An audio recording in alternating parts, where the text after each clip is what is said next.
Yes,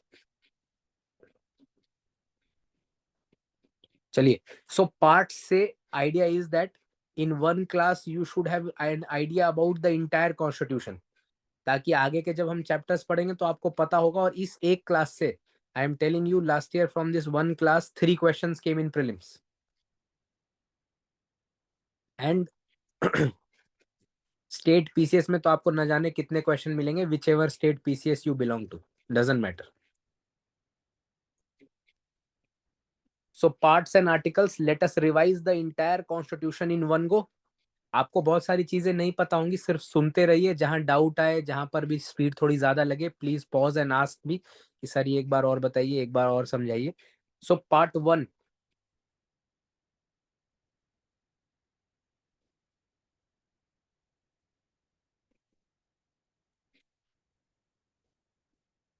part one is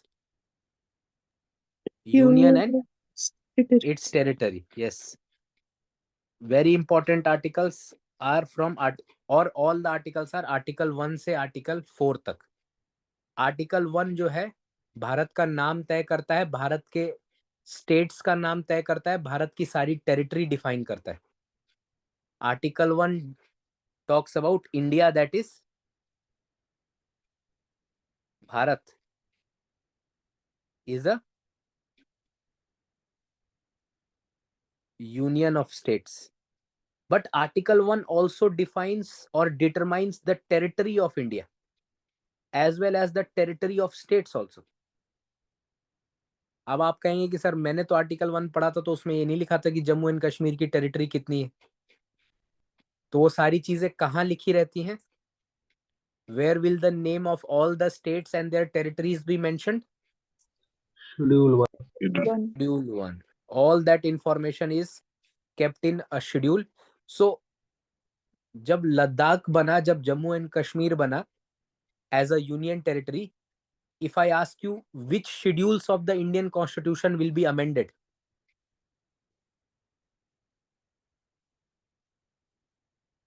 When Jammu and Kashmir and Ladakh, common sense लगाइए, अभी कुछ पढ़ा नहीं रहे आपसे, सिर्फ कॉमन सेंस का एक डिस्कशन करें।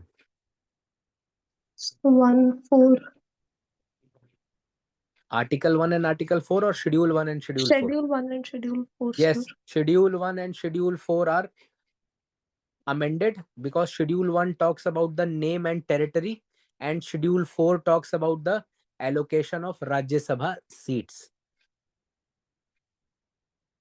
ठीक है, so this is about article uh, part 1 union and its territories. I am not going into article 2, article 3, article 4, वो हमको नेक्स्ट चैप्टर में पढ़ना है यूनियन एंड स्टेट में। बट एक बात मैं यहीं पे तय कर दूं, states in India do not have territorial integrity. मतलब किसी भी स्टेट का एरिया, किसी भी स्टेट का नेम, किसी भी स्टेट का status can be changed by parliament under article 3 of the constitution, and that would not require an amendment of the constitution under article 368।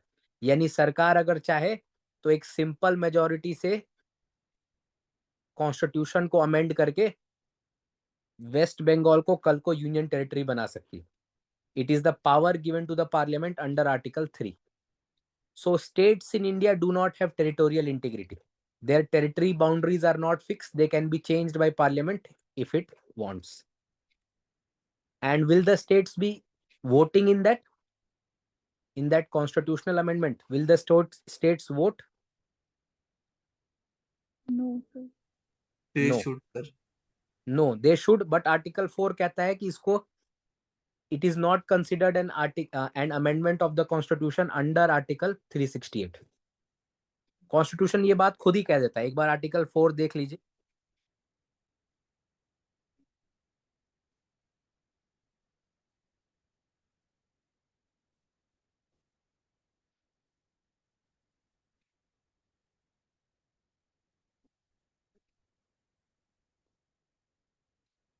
Yes, Padur, please read from here. Any law Any law referred to in Article 2 or Article 3 shall contain such provisions for the amendment of the first schedule and the fourth schedule as may be necessary to give effect to the provisions of the law and may also ठीक contain. है, बस pause कर दीजिएगा। यानी कौन कौन सा amendment होगा? First schedule and fourth schedule and article, इसका सेक्शन 2 पढ़िए, 4 का clause 2। No such law as aforesaid shall be deemed to be an amendment of this Constitution for the purposes of Article 368. हाँ सो जी सर। स्टेट्स का role कहां पर होता है? Only in article 368। सो अगर आर्टिकल 2 और आर्टिकल 3 में कोई भी चेंज लेके आया जा रहा है which is amending the first schedule and fourth schedule, it will not be considered an amendment. और आर्टिकल 3 के बारे में एक बार ऊपर देख लीजिए, formation of new state, alteration of area, boundary, names of existing state. उनका एरिया चेंज कर सकते हैं, बाउंड्री चेंज कर सकते हैं, नेम चेंज कर सकते हैं, या उससे नया स्टेट या यूनियन टेरिटरी भी बना सकते हैं। क्योंकि एक्सप्लेनेशन आप में लिखेंगे, में पढ़ेंगे, तो स्टेट को यूनियन टेरिटरी भी in clause A to E it includes union territory. So here even a union territory can be made from a state as happened in Jammu and Kashmir. तो अगर आप कुछ ऐसा कर रहे होंगे आर्टिकल 3 के साथ, तो कॉन्स्टिट्यूशन ही आपको कह रहा है कि इसको आप अमेंडमेंट मत मानिएगा under the article 368। Sir so एक इट वुड मिनट नॉट, बोलिए। सर, ये लिखा हुआ है ना, state includes the union territory but proviso state does not include, मतलब प्रोवाइजो जो नीचे लिखा है ना, प्रोवाइडेड नो बिल फॉर, नीचे लिखा हुआ है कि स्टेट से ऐसा करने से पहले पूछा जाएगा, लेकिन यूनियन टेरिटरी में पूछा भी नहीं जाएगा। ये प्रोवाइजो है यहाँ पे। Okay sir. वो नहीं, वो अभी मैं नहीं पढ़ा रहा हूँ, वो यूनियन एंड स्टेट में पढ़ेंगे कि स्टेट को बदलने से पहले एक बार स्टेट से पूछा जाता है। एक औपचारिकता है, प्रेसिडेंट विल बी, लिखा है president will refer the bill to the legislature of that state. मात्र औपचारिकता है, लेकिन उनसे पहले पूछा जाता है कि भाई आपका नाम बदल दें, आपका एरिया बदल दें, आपको यूनियन टेरिटरी बना दे। कोई कहेगा क्या कि बना दो? नहीं सर। नहीं, लेकिन फिर भी औपचारिकता है। It is there because their opinion does not matter, whether they give their opinion also it does not matter, but there is a technicality that they need to be consulted before such an amendment is put in the parliament. और union territory के लिए तो वो भी नहीं है। Union territory से क्यों पूछा जाएगा? वो तो स्टेट का अपना, यूनियन का अपना इलाका है। हाँ जी सर। चलिए,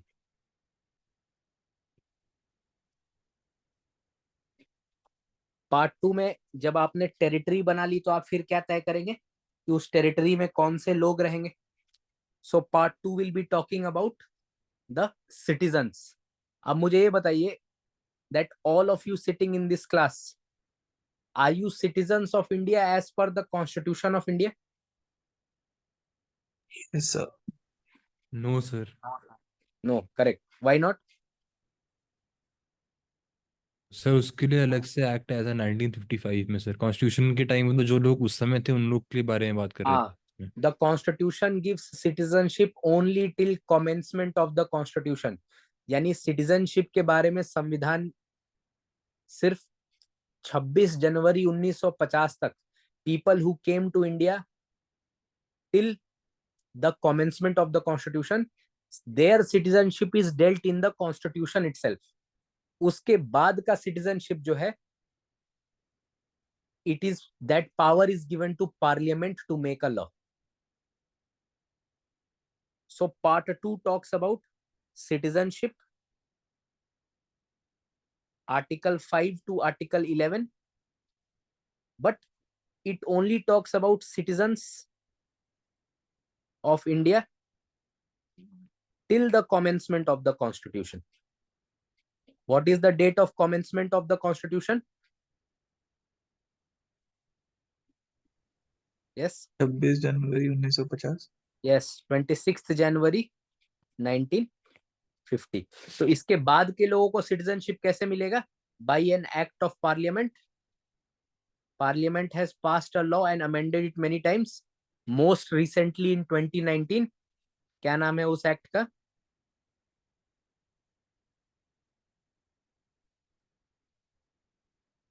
Citizenship Act 1955. Most recently, it was amended in 2019. For what purposes was it amended? Who will tell me?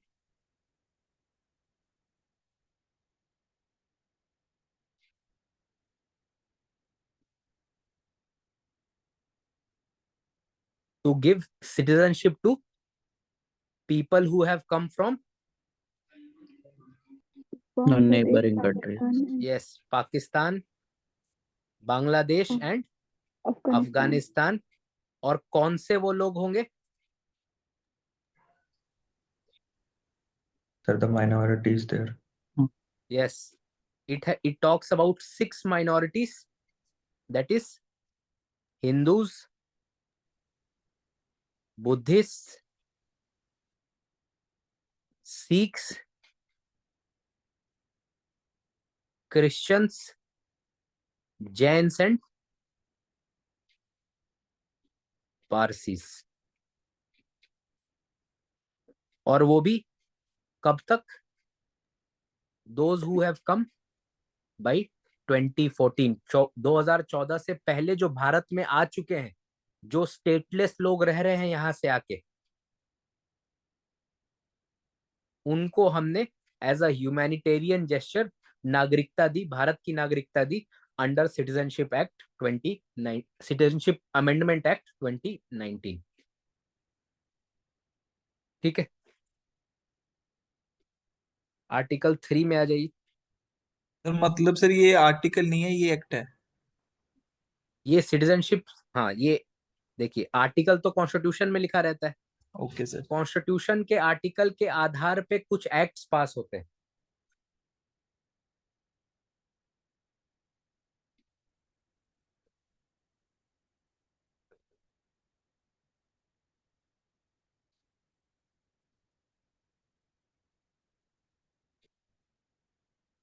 Eleven पढ़िए, just read 11. Nothing in the foregoing provisions of this part shall derogate from the power of Parliament to make any provisions with respect to the acquisition and termination of citizenship and all other matters relating to citizenship. अच्छा हाँ 11, एक बार 10 पढ़िए, ये तो उसके पे 10 पढ़िए.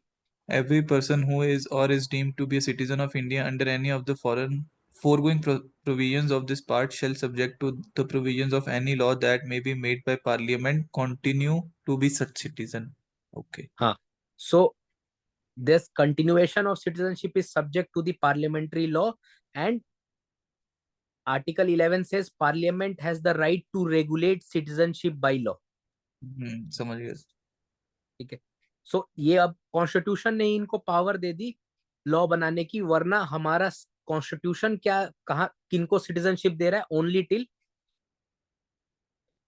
26 जनवरी 1950. हाँ 26 जनवरी 1950, that is the commencement of the constitution. उसके बाद के लोगों के लिए उनकी सिटीजनशिप कंटिन्यू होगी, उन लोगों की भी कंटिन्यू होगी, ये भी पार्लियामेंट तय करेगा. और उसके बाद के लोगों का रेगुलेट कौन करेगा? Parliament by law. Got it, sir. Part 3, जब नागरिक आ गए तो नागरिकों का मौलिक अधिकार, that is the fundamental rights of the citizens.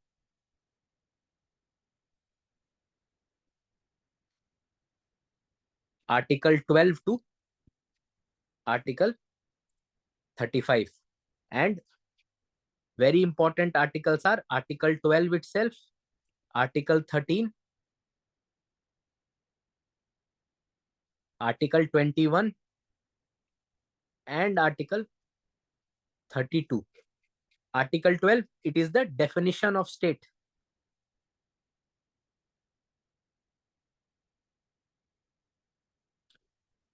And we have already discussed state में it includes the executive and legislative bodies of the union as well as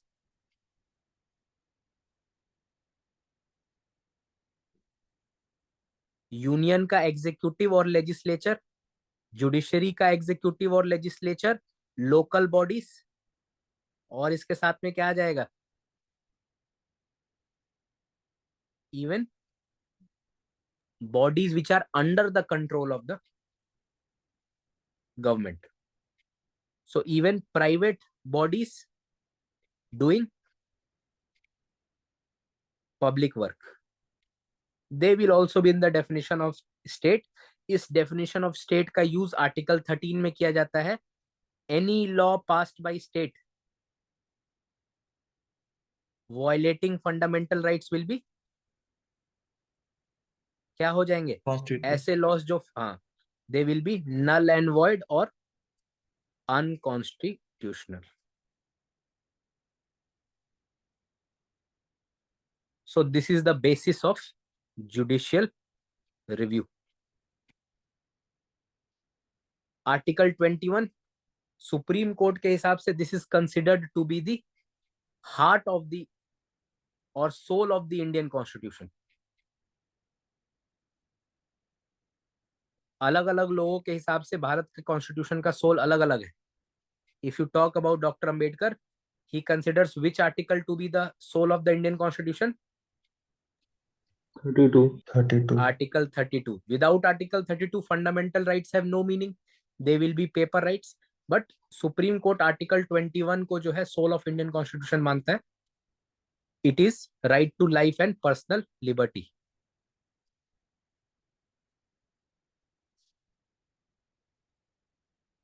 And very recent right to life and personal liberties interpretation by the Supreme Court is in KS Puttaswamy case. That is, you have the fundamental right to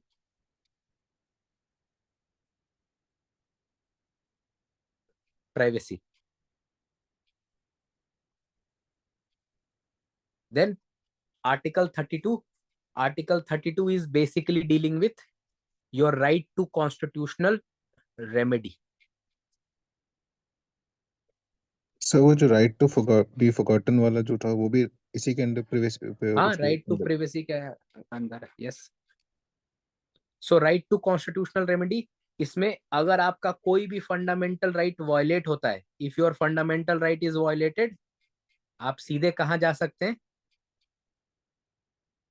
You can go straight to the Supreme Court for enforcing the fundamental rights. And Supreme Court ये कैसे करेगा? By issuing 5 writs. What are those 5 writs? Habeas corpus, mandamus, certiorari, prohibition and quo warranto. क्या है ये? We will deal when we do the writ jurisdiction of Supreme Court under Supreme Court chapter or even in fundamental right. इसमें से एक मैं बता देता हूँ, habeas corpus, to bring the body of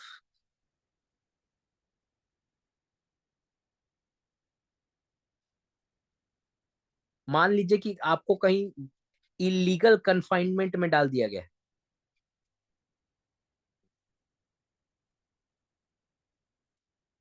illegal confinement, for example, मधुर जो है शाम को पीजी से खाना खाने के लिए निकले और पुलिस इनको गाड़ी में उठा के ले गई. Now what is the constitutional protection given to his parents to get him back?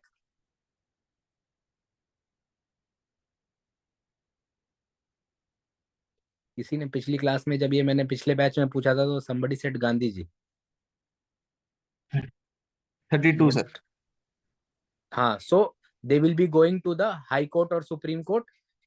They will be filing a writ petition asking for Madhur to be presented in front of the court. Court will decide whether his confinement is legal or illegal. और अगर पता चलेगा कि भाई गलत रखा है, तो कोर्ट उसी समय मधुर को रिलीज कर देगी फ्रॉम इलीगल कन्फाइनमेंट. पुलिस को सजा भी सुनाई. सो हेबस कॉर्पस पिटिशन में the police will be forced to bring Madhur to the court. Understood? Yes sir. जाइएगा नहीं लेकिन। नहीं सर, क्यों जाना। Rest of the things regarding fundamental right, whether they are sacrosanct, whether they are absolute, these parts we have already discussed in yesterday's class. Fundamental rights are not sacrosanct, they are not absolute. Meaning what? Why they are not sacrosanct? They can be amended. They are not absolute, they are subject to Reasonable restrictions. reasonable restrictions. ऐसे याद रखिएगा, exam में sacrosanct का meaning पूछ देगा, subject to reasonable restriction, but that is not the meaning. Part 4 now, it is directive principles of state policy.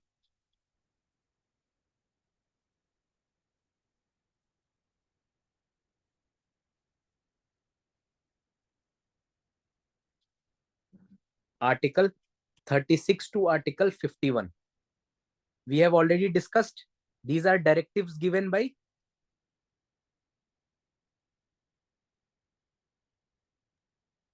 Constitution. Constitution. given to State. Very important article in this is Article 37. Article 37 क्या कहता है? They are fundamental in governance. Duty of the state to apply these principles. लेकिन are they justiciable or non-justiciable? Non-justiciable. Non-justiciable. They are non-justiciable.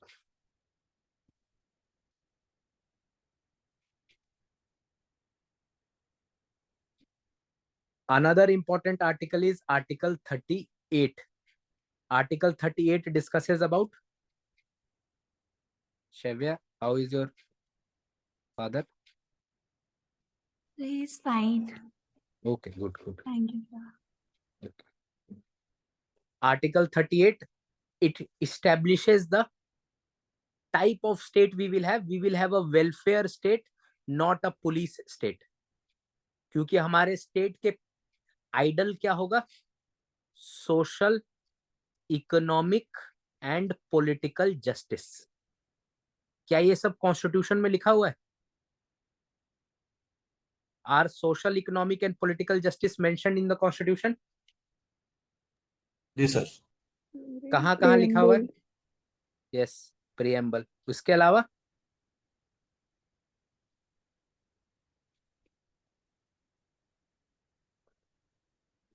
अगर ऐसा question में आए, in which parts of the constitution social, economic and political justice is mentioned?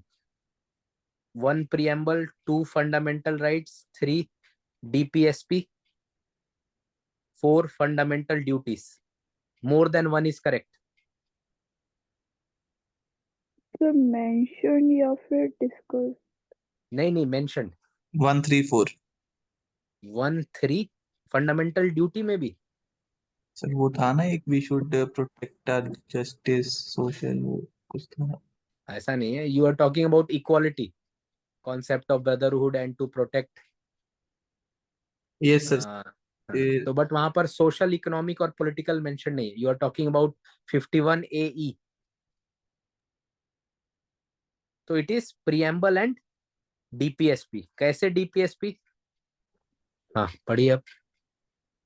The state shall strive to promote the welfare of the people by securing and protecting as effectively as it may a social order in which justice, social, economic and political shall inform all the institutions of the national life. हाँ, so justice, social, economic and political shall inform all institutions of political life. Therefore, these ideals are mentioned in the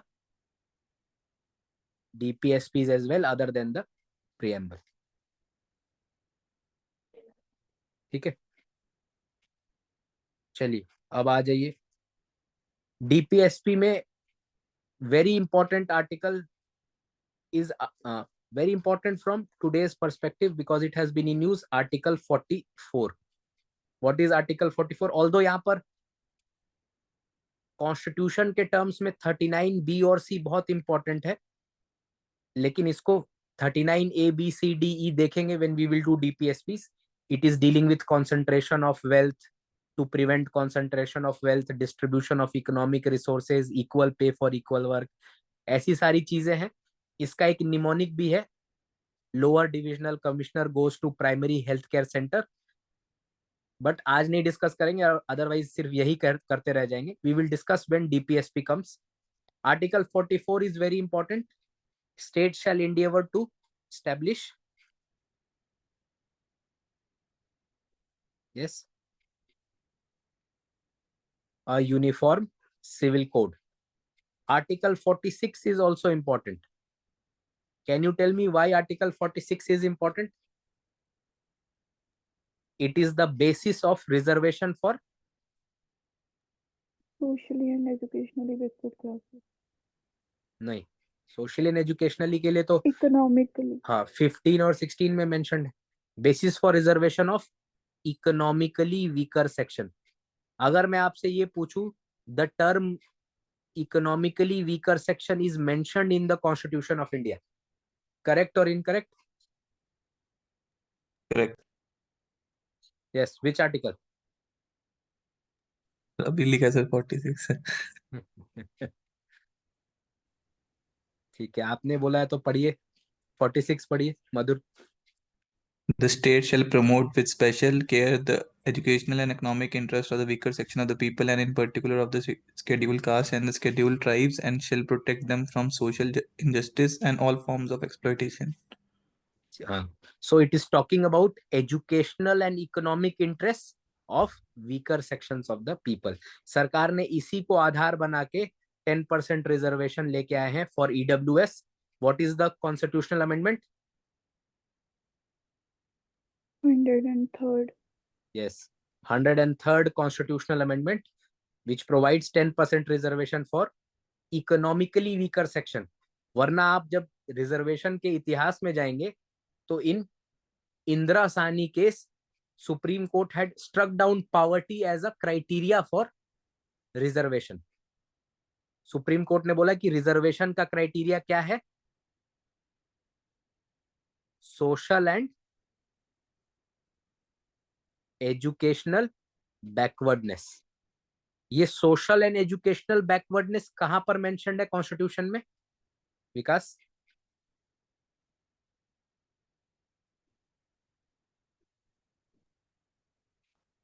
sorry sir. हाँ, नहीं sorry नहीं बोलना है. 15-4 पढ़िए, पढ़ने के लिए बोल रहा था. जी सर. हाँ.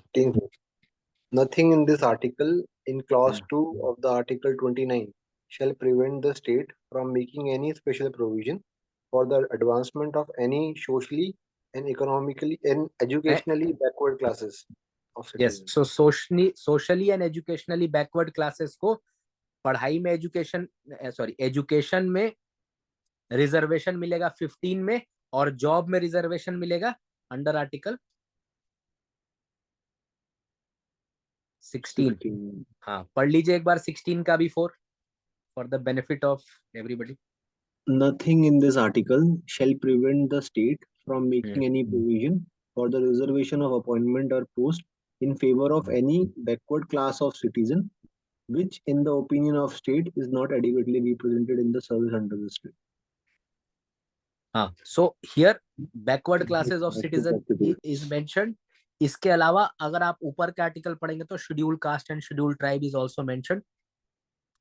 4A में it is talking about reservation in promotion. So अगर हमको रिजर्वेशन चाहिए for in jobs, we will be getting in article 16. Reservation in educational institutions, we will be getting in article 15. Sir पर इधर कहीं mention तो नहीं है सर कि सोशली और एजुकेशनली बैकवर्ड क्लासेस को करना चाहिए सर. इधर लिखा हुआ बैकवर्ड क्लास. कहाँ पर? कहीं मतलब आर्टिकल 15-16 में ये तो नहीं मेंशन कि सोशली बैकवर्ड क्लासेस को, मतलब इकोनॉमिकली भी हो सकते हैं. हाँ आर्टिकल नहीं, इकोनॉमिकली कहाँ मेंशन्ड है 15 और तो 16 में? हाँ जी, पर सोशली भी नहीं मेंशन मैं कह रहा हूँ, तो वो कैसे कह रहे हैं कि सोशली? बैकवर्डनेस को डिटरमाइन करने के लिए 15(5) में उन्होंने क्राइटेरिया सेट कर दिया, सोशल एंड एजुकेशनल बैकवर्डनेस। अच्छा अच्छा, ठीक है सर। मैं ये नहीं कह रहा हूँ कि 15 और 16 में ईडब्ल्यूएस को नहीं मिल रहा है, मैं ये कह रहा हूँ कि 15 और 16 में सोशली और एजुकेशनली बैकवर्ड क्लासेस ये क्राइटेरिया होता था। इसके क्लॉज 6 आप देखेंगे तो ईडब्ल्यूएस के लिए ले आए हुए लोग, clause 6 in favour of economically weaker section, but इसका आधार है article 46। It is no longer social and educational backwardness, it is economically weaker section mentioned in article 46। Got it sir. अगर ये लोग आधार बना देते सोशल एंड एजुकेशनल बैकवर्डनेस, तो Indira Sawhney case की तरह, जिसमें कि Narasimha Rao government had given 10% reservation to poor from forward caste, Supreme Court had struck down. Supreme Court said that economic criteria is not a basis for constitutional reservation, it should be socially and educationally backward classes. तो अब जो सरकार 15(6) में education में reservation दे रही है EWS को, और 16(6) में जॉब्स दे रही है ईडब्ल्यूएस को, that is it has its basis in article 46। चलिए वापस आ जाइए। Got it sir. So another very important article is article 50। 50-50 एक बिस्किट होता है ना। So there will be separation of power, or judiciary will be separated from Executive. Executive. executive. That is about directive principles of state policy. Now there is one more part added here, part 4A, और A लिखा है तो that implies, was it present in the original constitution or was it brought by an amendment?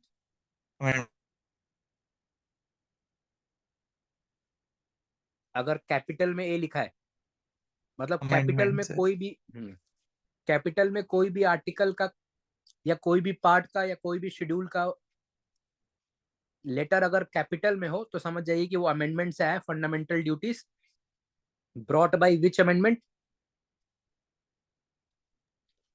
42nd. 42nd Constitutional Amendment Act 1976. The concept of fundamental duties has been inspired by USSR's constitution. Is this statement correct?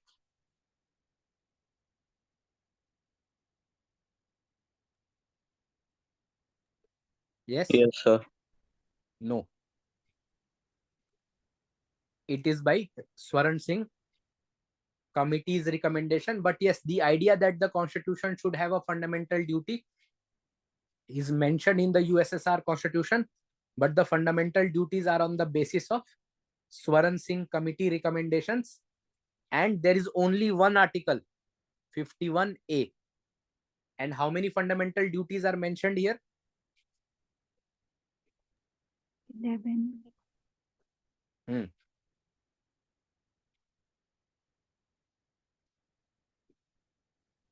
10 तो 1976 में आ गए थे, 11वां कब आया था? 2002. Yes, by which constitutional amendment? 86. 86th constitutional amendment, जिससे आपका right to education आया under the regime of Vajpayee ji. When article 21A has come, एक और फंडामेंटल ड्यूटी जुड़ गया कि माँ बाप का या आपके आपके गार्जियन की ये ड्यूटी होगी बच्चों को अपॉर्चुनिटी प्रोवाइड की जाए for elementary education. So in India education between the age of 6 to 14 years is free. This is your fundamental right, 21A.